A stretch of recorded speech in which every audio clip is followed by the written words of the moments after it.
కొందరు కోడిగుడ్డు శాకాహారం అంటారు, కొందరు మాంసాహారం అంటుంటారు. కోడిగుడ్డు శాకాహారం కాదంటానికి 4-5 కారణాలు ఉన్నాయి. మొట్టమొదటిది, శాకాహారం అయితే ఏ శాఖలకు కాసిని ఏ కొమ్మలకు కాసిని కోడిగుడ్లు కాదు కాబట్టి శాకాహారం కాదంటానికి ఇది.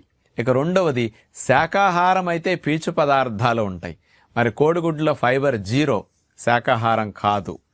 ఇక మూడవది, శాకాహారాల్లో కొలెస్ట్రాల్ ఉండదు, మరి కోడిగుడ్డు మాంసాహారం కాబట్టి అందులో కొలెస్ట్రాల్ 220 మిల్లీగ్రామ్స్ ఉంటుంది, కాబట్టి ఇది కూడా శాకాహారం కాదంటానికి ఆధారం. నాలుగవది, శాకాహారాలన్నింటిలో కార్బోహైడ్రేట్స్ ఉంటాయి, మాంసాహారాల్లో ఉండవు. కోడిగుడ్లో కార్బోహైడ్రేట్స్ 0, కాబట్టి ఇది కూడా శాకాహారం కాదంటానికి ఆధారం.